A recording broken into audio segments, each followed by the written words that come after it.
Cheers. Thanks for coming Hey. back on. Loving it. Only Italians cheers with coffee. They cheer. Salute with coffee. Yeah, true. What time is it anyway? It's probably 12. Okay. All right. Sometimes if I drink past 12, You're done? I'll be up all night. Yeah. Well, I'm not. 6 o'clock is mine. If I do anything past 6, I'm got 3 in the morning. What are you doing? That's what I'm, because it's not Yeah, 6 is pretty good. sugar too. I can't have like sweets and stuff. I am up. I got to that's why I literally have NyQuil next to the bed. Yeah. No, me too. I don't know. Some people could just at night have coffee and it doesn't matter. I don't know. Yeah, I don't know my how daughter, they do it, but- Elena's like that too. They have espressos, coffee all night long, and they're freaking snoring by 10 o'clock. It's crazy.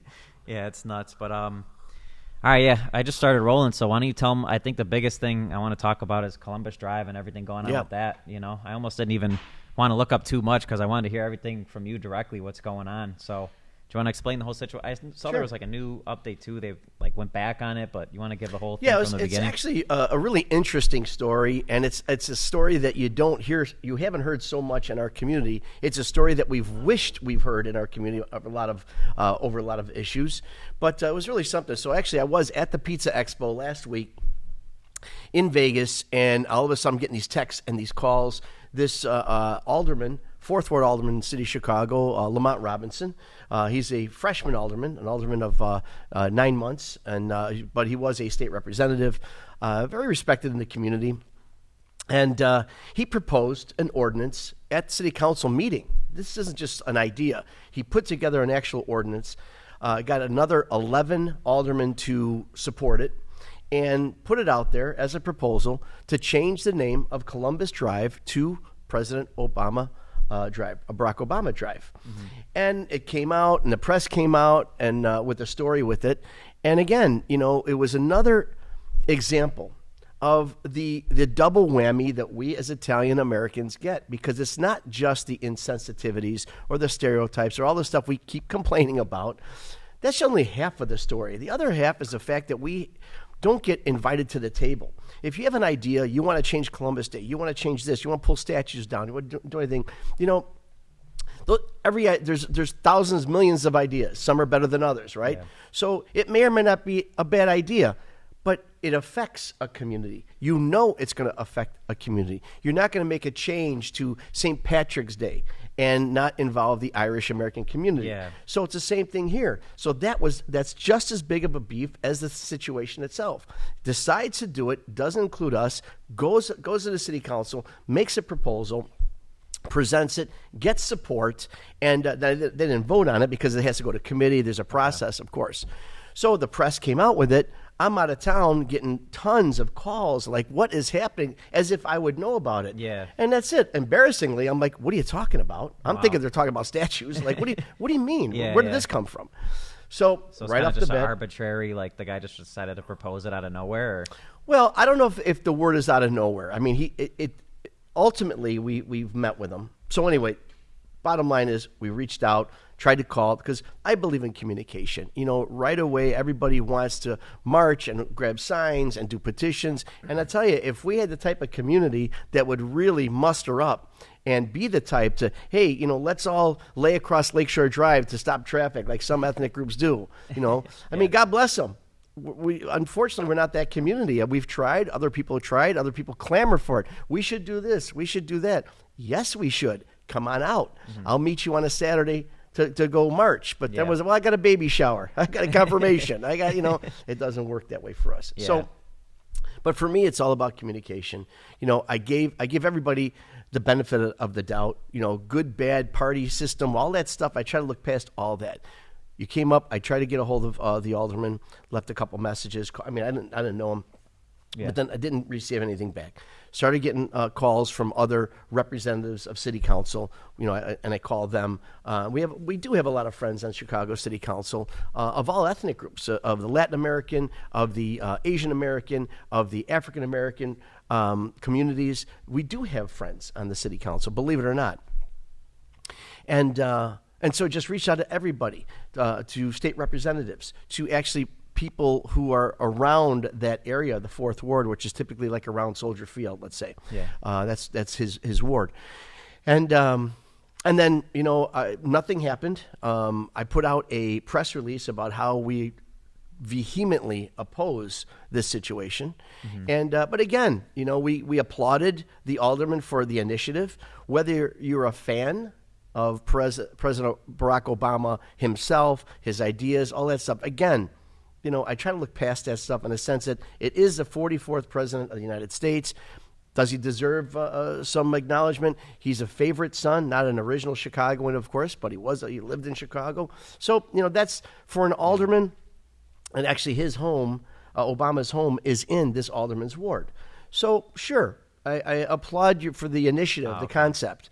But then, I said, but the insensitivity and also he didn't vet it, didn't research. Yeah, so I get what you're saying. It wasn't out of nowhere, but at the same time, it's not. That's what I always notice with all these proposals. They never say, like you even said, why not name it Cabrini Drive or some other Italian? Right. They're not talking to us. I mean, that's weird. And you said we have friends there, so why does it not? I don't know. How come it's never like something Italian? It's just. Well, here's the thing.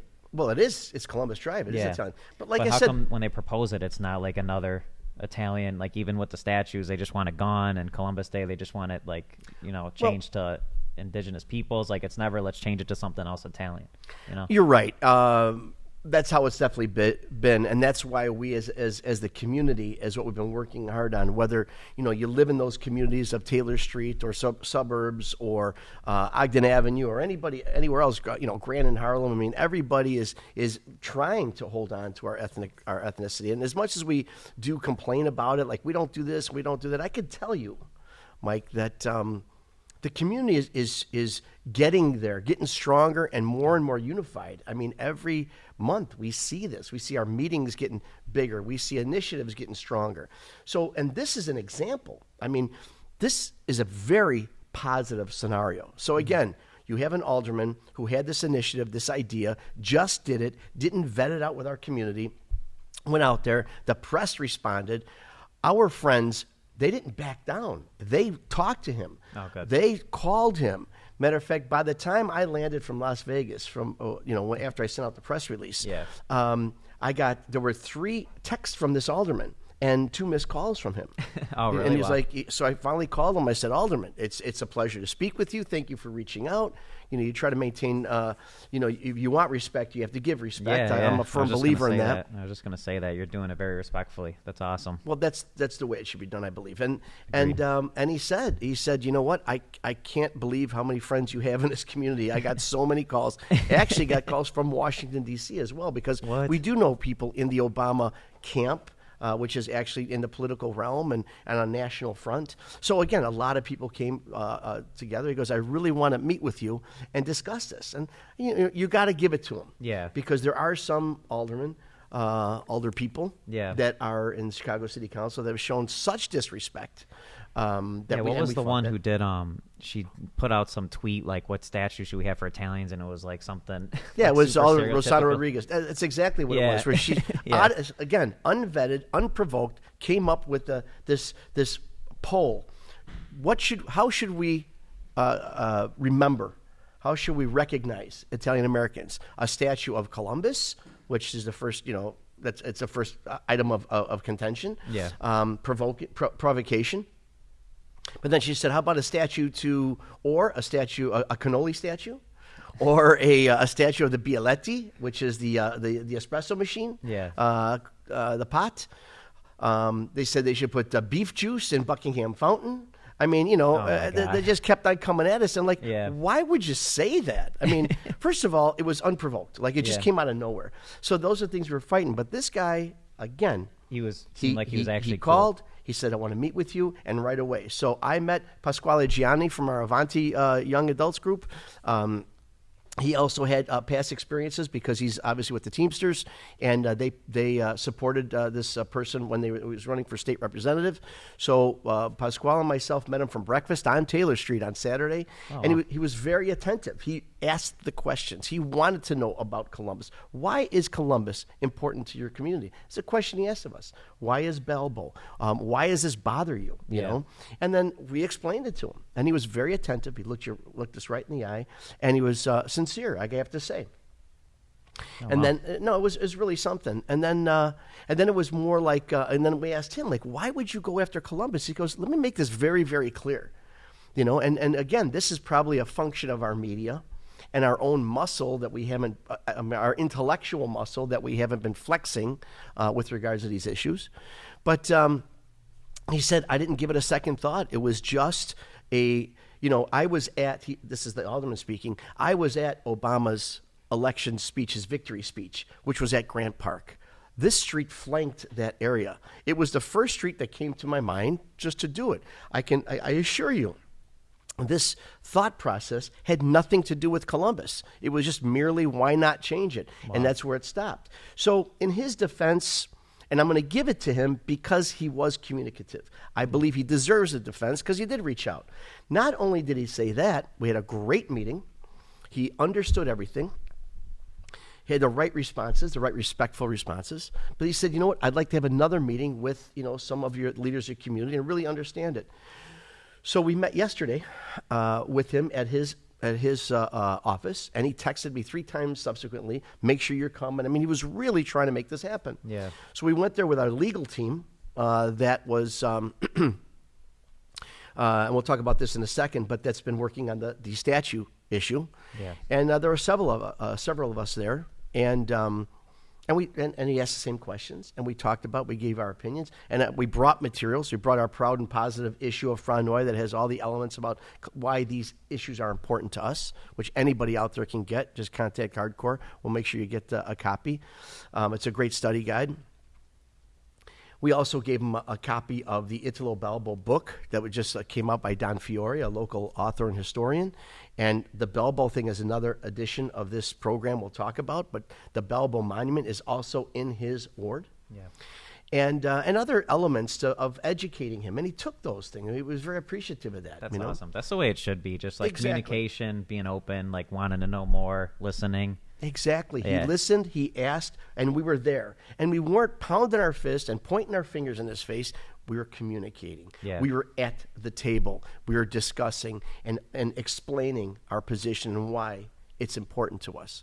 And Yeah. so he listened, and he promised to back down from the proposal. Okay, and I also, saw it was like redacted or something like that. Not yet. Oh, okay. It's not yet because he has to check or be respectful to the other 11 aldermen who sponsored that bill, that proposal. Okay. But he assured us that he's going to be contacting me in the next couple of days, and he's going to withdraw that particular proposal and put together a commission. Because the other thing that he said, he goes, after I did this, he said this really opened my eyes, not only from the Italian-American community, but also when I had this idea, you know how many responses I received with regards to other locations that were even better, or could be better, alternatives. And we gave him one that was like 59th and Cottage Grove, for example. I think it's called Midway Plaza, something like that. Yeah. Where it's a street that not only goes right through the middle of the University of Chicago, where Michelle and Barack had a lot of doings. I believe Michelle went there and he taught there, whatever he did. I don't know my history with regards to University of Chicago, but they had dealings with University of Chicago. Goes right through it, and it leads right up to the Barack Obama Library. Wow. Perfect. Yeah. I mean, or there's other situations. What about the street he lives on? Yeah. What about the street actually Stony Island that his library is on? So. The other side of the coin here, there's many, and aside from the Columbus issue, there's other geographical locations that just plain make more sense. Yeah, I agree. So at the end of the day, that's awesome. Yeah. This is only a week old. Yeah. A problem was surfaced. Our community reacted. The opposition, let's call it, reacted positively. We got together. We communicated. We shook hands, high-fived, hugged, and we came out with it with a win-win situation. Yeah, that's awesome. That's exactly why it should be that way. That's because I was just going to say, you were listening to him too. He was listening to you. You were listening to him. You guys saw each other's point of view, and like you said, now it's a win-win. That's awesome compared to just going at it from the get. It would have made things worse. So that's awesome. And he invited that's a cool us story. to the table to be a part of that commission to decide what to rename for Barack Obama. So, whether awesome. you like it or not, again, our big problem, we weren't even invited to the table. now we're being invited to the table. Yeah, it opened up a door too. So and the other that's cool awesome. thing about it is that, again, we all talk about, we love New York, I heart NY, we know that, but we are the Chi, and yeah, there's a lot of history here with Chicago and Italians, and that's what I'm saying. It'd be cool absolutely. to but the cool display thing that. about it is usually with news, it comes about our community. It's always about New York. It's always about Washington, D.C. Yeah. Well, here we are. We got national exposure with this. We were on Jesse Waters last night. They put us on the front page of the Boston. I'm sorry, the New York Post. It's been all over. That's I mean, awesome. yeah, I should get that for you. Yeah. But it came out like 2 days ago, and it was amazing. I mean, we're right there, headlines. Yeah. And I'm gonna. Did anyone talk about like the backstory yet, or is it more so? Yeah. Just, okay. Yeah. Oh, The wow. That's backstory cool. is there. How we communicated. And That's again, awesome, yeah. it wasn't my intention to make the alderman look bad, and that's what it's always been. It's been a fight. He can't do this. You can't do this to us. You know what? I'm getting too old. I'm too tired of that stuff. Yeah, well, that's good to know because I feel like at this point we almost assume it's like intentional or because so much has happened. Mm-hmm. So that's good to know. Like Sure. listen to the backstory and it's not what you think. Like I see his point of view too, so that's cool. That's an interesting story for sure. So it's cool. It's getting attention too. So Great that's awesome. attention, and it's making everybody take a deep breath. Like, you know what? Okay, let's start talking. Yeah. Because that's all we've been asking for from moment one. Let's talk. Even with Mayor Lightfoot, it was like, Mayor, we understand you pull it down, the statues for safety. Don't necessarily agree with that. Yeah. However, fine, you pull it down for safety reasons. You said temporary. Fine, okay, but now's the time to talk about it and say we're good people. If police were getting hurt with the statues, if citizens are getting hurt, if the statues were in danger, we're decent people. Sure, let's work on a plan together. That never happened, and that caused our lawsuit. Yeah, exactly. Okay. Just a shame too. You're at an event and it was the middle event and it's blown up getting calls. What was going on with the pizza event? It seemed huge. Like I feel like a ton of people were there. Well, let's make that episode 2 right. Okay. Yeah, that's true. All right. Just kind of curious. I didn't expect you to be there, Well, you took why? a picture with our guy Mike. I was I know, because Stephanie told me you were gone, you know what I mean? Like, so I didn't realize you'd be at the pizza thing too. Like, I don't know, it was kind of funny. Everyone was there, it seemed like. You know what? It's really something. The Pizza Expo has gotten to be. I mean, when you think about it, Pizza Expo, okay, well, there's a booth with tomato sauce, with tomatoes. There's a booth with cheese. There's a booth with pepperoni. There's a booth with flour. What else you got? I mean, really think about it, Yeah, that's but, true. I mean, reality, the pizza... the pizza industry involves technology, involves chemistry. I mean, there's a lot to it. The packaging, the marketing. Yeah. Again, new... faster paced technology that allows volume production, all that kind of stuff. So, Yeah. But you know what? It's amazing how many the pizza industry is such a close knit Is it really? community from around the country. Okay. I mean, Yeah. there's our people up there, Tony Gimignano's and our own Leo Spitzieri, which is our local guys that are so revered in the pizza world. But it's like, hey, what's going on? The guys from Boston, guys from New York, guys from LA, guys. It's just because you see each other, and you know what? So it's good Everybody. networking and Well, you know what? As I was walking through, another thing that hit me was, you go to a trade show. I go in a T-shirt. I had one of my T-shirts because it was on St. Joseph's Day. Oh, okay. So I had my hardcore Happy St. Joseph's Day. Oh, you did? Yeah. And then I had my There you go. Zeppeli shirt. Yeah. I'm so proud of that.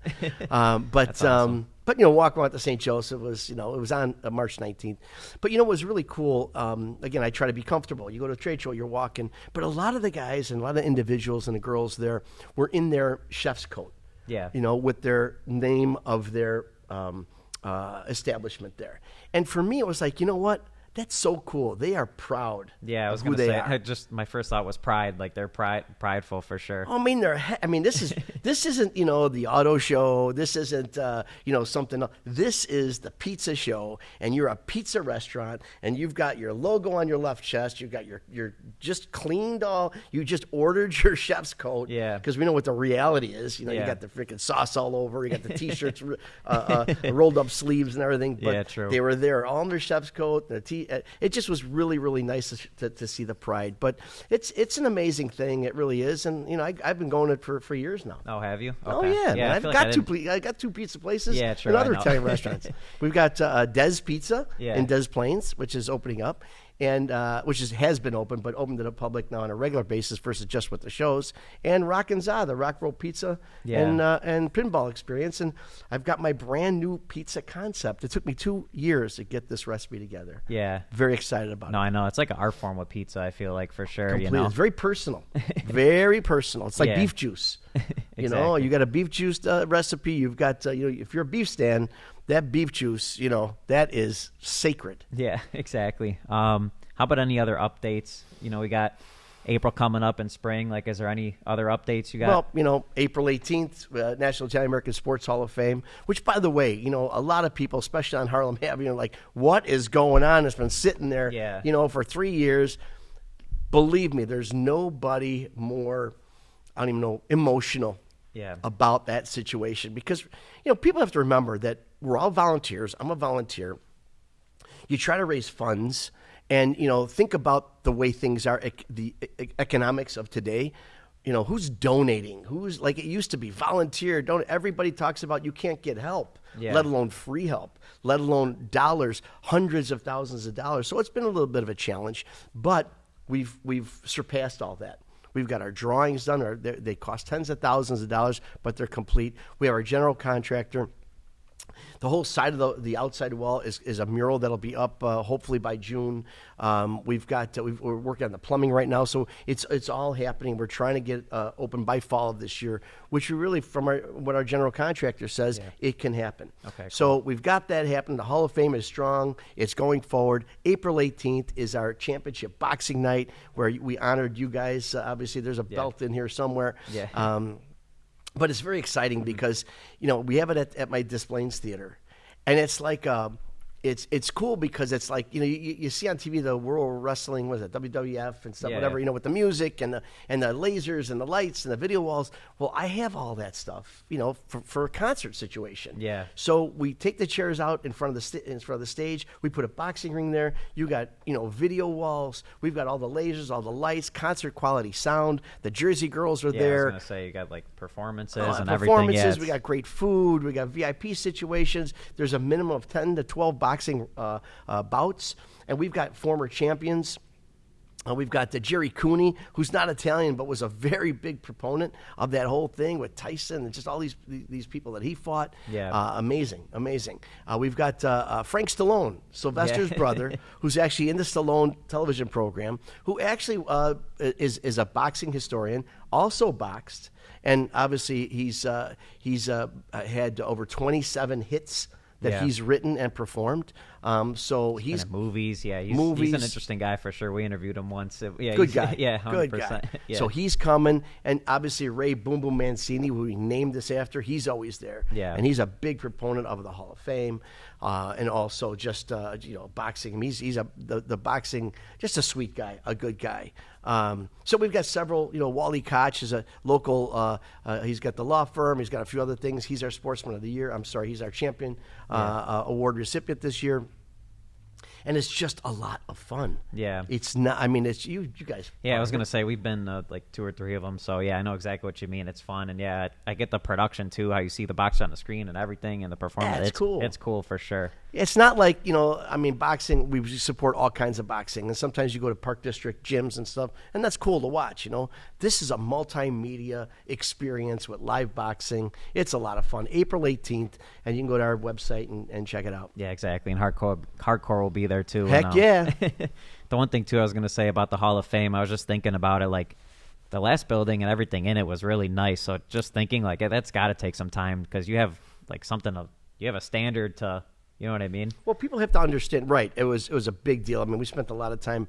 I literally screw gunned every jersey to the wall. Yeah, it was beautiful in there. Like, you can't just throw something up. Like, you have a standard to live up to with the building now. Like, it's crazy. Well, we've got over 300 inductees. That means over 300 stories. Yeah. 300 histories. You don't just stick jerseys up. There's all, and that's the biggest challenge. We're designing inside beautiful wood and terrazzo and this and that. But then the IT part, I'm gonna probably lean on you for that, brother. But, yeah. But you know, just all the video stuff, all the, you know, telling the stories.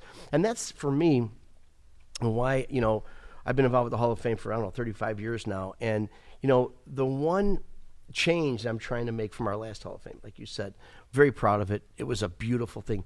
In and of itself, as a whole, it was an art exhibit itself. You know, it really was. But what I'd like to change this time is that it was that, and that was it. You know, it didn't change, and it needs to be dynamic. You know, because you go, you enjoy it, and then okay, I'm done. I've seen it. You know? I get you. So there's programming. That's true. We're changing the exhibits. There'd be themed exhibits. A lot of video. Yeah. Because we've got, you know, I was able to interview like guys like Tommy Lasorda, for example, with us forever since the beginning of 1977, 78, until his passing just a couple of years ago. And I'll give you an example. Jackie Robinson, you know, first African-American Major League Baseball, really big deal. And all this stuff about, you know, when the George Floyd stuff was happening, all that, those thoughts about inclusion, you know, everything was going on. I actually took Tommy aside and interviewed him on camera, and because he was there with the Dodgers when Jackie Robinson joined the team. Yeah. And I said, you know, in today's context, Tommy, what can you tell us? What do you remember about the whole Jackie Robinson? I mean, you look at what we're going through now with regards to ethnic challenges and differences and all that stuff. We're trying to understand each other better. What was it like in 1952 when it was legal to be, you know, disrespectful almost to other ethnic groups? You know, it was legal to keep people out, and everybody knows what I'm talking about. So, and he said, he gave me some great stories about it, and that's, these stories are, what I'd like to do is take all the stories and turn them into lessons, because that's really what they were. And that's awesome. Everything that we do, what you guys are doing, we're always so proud of Hardcore, what you're doing to keep our heritage and culture alive. But why? Yeah. Why? That's always the why. For the next generation. Yeah. To keep it going. For your grandkids. Forget about your dad. He's too old anyway. But but your grandkids, you know, your grandkids, are they still going to understand and appreciate where how you guys got here, how I got here, how everyone out there got there? Are they going to understand that? That's why we do it. So that's awesome. Like, you can go to the Hall of Fame and see that interview, see what they say. Yeah, I get what you're saying. The lessons would be cool. That's what we're trying to do too. It's like about the lessons. It's not about it's not about like leaning to the stereotypes and just getting, I don't know. You want to teach people and pass it forward, and you got to showcase that stuff. So that's awesome. Well, it's a responsibility, and you guys are stepping up. And a lot of people, and that's a cool thing too. Like I said, our community is starting to come alive. You know, if you ask anybody individually, what do you think about the Italian American community, especially that of Chicago? You'll get everybody individually saying, you know what, they just don't care. They're apathetic about it. They don't have the pride to step up. They're not willing to fight. There's no unity at all. The jealousy, forget about it. You know, if you talk to, and everybody will say that. They will. I hear that every day. But then I take a step back. I look at Taylor Street, our Italian festival. 100,000 people we get at that. I look at our meetings of the Joint Civic Committee. You know, people who care about our. We had our meeting. You know, we used to have 10, 12 people. We had 125 people Wednesday night. 40 organizations represented. Yeah. This thing about the changing of the name of Columbus. People came in droves, and the press respected us. The elected official respected us. I mean, we're getting national. So I really believe that our community is starting to come back alive, be reinvigorated. Young professionals, people that we're proud of, like you, and other people in our community that are just, you know. I'll give you one other quick one. Last night I went to, I think what's coming to be my favorite film is coming to be the Cabrini movie. I've seen it several times now, intimately involved with that film. Yeah. And because I happen to befriend the gentleman who put up the $40 million to make that film. Oh, wow. Eustace Worthington III. And went to New York. You know, we talked to him while it was being filmed. Yeah. And Zach and just that whole team, they asked me to be a part of it. And I've been a part of it since the beginning. Now, actually, the person who played Cabrini, with Christiana Dalana, who's come to be a very, very good friend. We text. It's just wonderful. So exciting. We've taken pictures together, and she's coming to Chicago. We're working that out. That's awesome. And so last night I went all the way down. So I live, Bloomingdale area in Wooddale, and I'm from St. Charles with the places and all that stuff. Went all the way down to Frankfurt to join the Will County Italian American Organization. It's a brand new organization that just started a few months ago, but they're so alive. They're so invigorated. And they actually rented a whole theater and they saw the Cabrini film, and we were there together last night. And they are so invigorated. They can't wait. They're getting members back and forth every day. Matter of fact, when the movie was over, it wasn't a private thing. Yeah. They probably had 30, 40, 50 people there to watch the film, and I got there, and it was just, I just wanted to show our support to even way down there in Frankfurt and that Mokina area, Tinley Park. Yeah. And after the movie, they asked me to speak a little bit on it, so I gave them a little bit on my involvement with the film. But then there are people in the audience that went up to them, and they probably got 5-6 members, just people sitting in the theater audience. They That's actually awesome. signed them up. Yeah. So I could tell you that things like this happening, things like the Cabrini film, and I'm going to say this as a commercial, if you're watching this podcast, you obviously care. You obviously are either a member of the Italian American community, or you're they call them Italophiles, who you love the Italian culture, but you must see this film. You must see the Cabrini film for 2 reasons. Number one, Mother Cabrini, Frances Xavier Cabrini, was 4'10", 90 pounds, but stronger than strong, had such an effect on the world, and Chicago too. She was the first American canonized saint. So you think of all these saints, all these religious people, all these great people, and it took an Italian woman to be the first saint in America. Amazing. Wow. Amazing. I mean, people don't realize that. The very first canonized saint. Wow. When she passed away, and there were hundreds of thousands of people all over the world that were sobbing about it. But they had a big event at Soldier Field. There was like 80,000 people in and around Soldier Field. You could see the pictures. I mean, it's just an amazing situation. And that story alone was worthy of a film. But the other side, it really tells the story of the immigration, actually all immigrants, really, because we all went through this. Then people need to understand that. But if you look at immigration from 1880 to about 1920, 1930, just the sludge that we were put through, our ancestors were put through, the negativity. This movie really represents not only all those challenges, but actually really shows how Mother Cabrini and others helped to establish our ethnicity. Tremendous film. That's your homework assignment. You must see it. Yeah, that's awesome. And it's not really, it's documentary-esque, but it's an actual film. I mean, it's so entertaining. I can't say enough about it. Yeah, I know what you mean. It's like, I love watching that stuff, like the immigration story. Like, it's not in a lot of films. I feel like Godfather 2 shows it a little bit, and that part's like the coolest part, Like, well, that's it. That's what I'm saying. That's all we have, so it's cool. It's something. Well, you see that film, and there's a lot of thoughts on those films, of course, But the elements of the immigration, when the ships and it's like inspirational, Well, you know what? And it's amazing because this all happened 100 years ago, 120 years ago, and we're talking about it now almost as if we're just learning about it. Yeah. And there's a lot of other issues we're talking future programs of things, of elements about our heritage that people didn't realize. World War II, there's a lot of great things to talk about. Yeah, 100%. And the one thing I got from today, it seems, is like we have momentum going for us, which is awesome. Everything we talked about today is just all positive momentum for our culture and heritage. So it's good to see, Well, you know what? I don't want to represent everything always happy. Everything is always positive, but that's my personal goal is to keep the community, to help keep the community positive, in a positive direction, unified, because in strength, numbers are strength. But if we do it in a classy, positive way, we could always look back and say we fought hard, we fought proper, we fought proud. Yeah, that's what I'm saying. Like these decisions, like your decision to just go about the name change respectfully. Like if you went in like an a-hole, like the name could have went through. So it's crazy. No, let me tell you something. Yeah.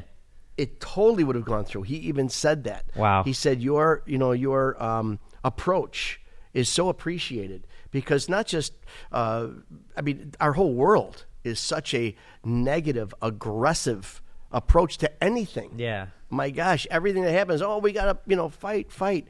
And, God bless those people that want to fight. God bless those people that are mad. God bless those people that want to march. Yeah. Do it, and I'll be there. Invite me. I'm there. Tell me about it. I'm there, Mm-hmm. But in the meantime, Yeah. until we get those 10,000 people closing down State Street and Lakeshore Drive, Yeah. until we get there, let's just communicate. Yeah. Yeah, that's awesome. Wow. Appreciate everything you're doing. Oh man, it's a team. It's not me. It's like I said, our Joint Civic Committee of Italian Americans is really blossoming into something that it really was put together, and it's been such a part of our community since 1952.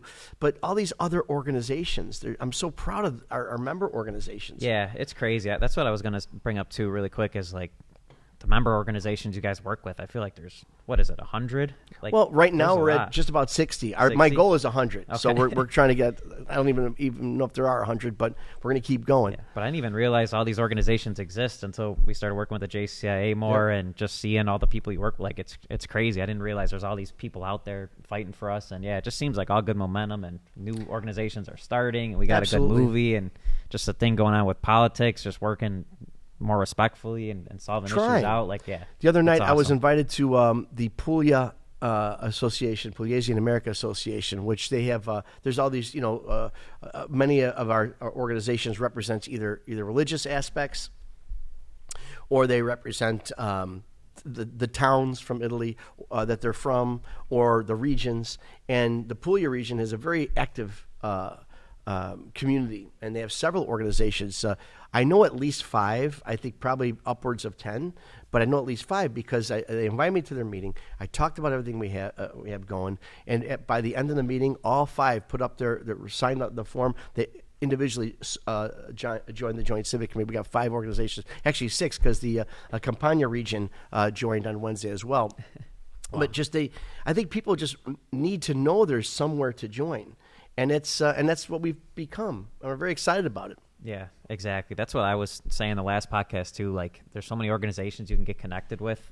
I didn't realize how many there are. Yep. That's why it's good to talk about it and just get people to realize. Well, if you have an organization out there, remember, just be a part of it. It's $100 a month. I mean, a month. That would be nice. $100 a year, rather. $100 a year, and that's not even a big part of it. It's just something to say, but something that we have. But we have monthly meetings, and people are participating, and they're excited about it, and and this October is gonna be our biggest one ever, and there's so many things to talk about. We'll talk about it next week. Yeah, I was gonna say we'll have some stuff to go over next week, but thanks again for just everything you did with that situation with the street, and thanks for filling us in. It was that was interesting, all that stuff. So yeah, it just shows with our team, our legal team, our organizations. We had not just lawyers there; we had other people there. We had Chris DeSanto from the Calabrese America Club there. We had Pasquale from our Avante group. We had Tony Onesto from the Old Neighborhood Club. We had Enrico Mirabelli from the Italian American Sports Hall of Fame.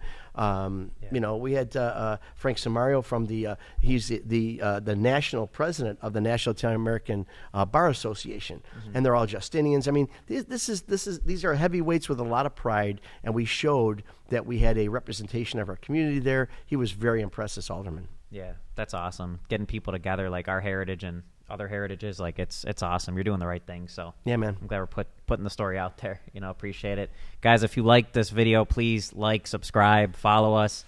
If there's anything you want to know from Ron, leave a comment. He's coming back, so yes, happy to answer any questions. And yeah, thanks again, Ron. Appreciate it. Well, we got a couple subs waiting for us in the back. Yeah, we see you next time. Never coming empty-handed. Come on, man. Appreciate it. All right.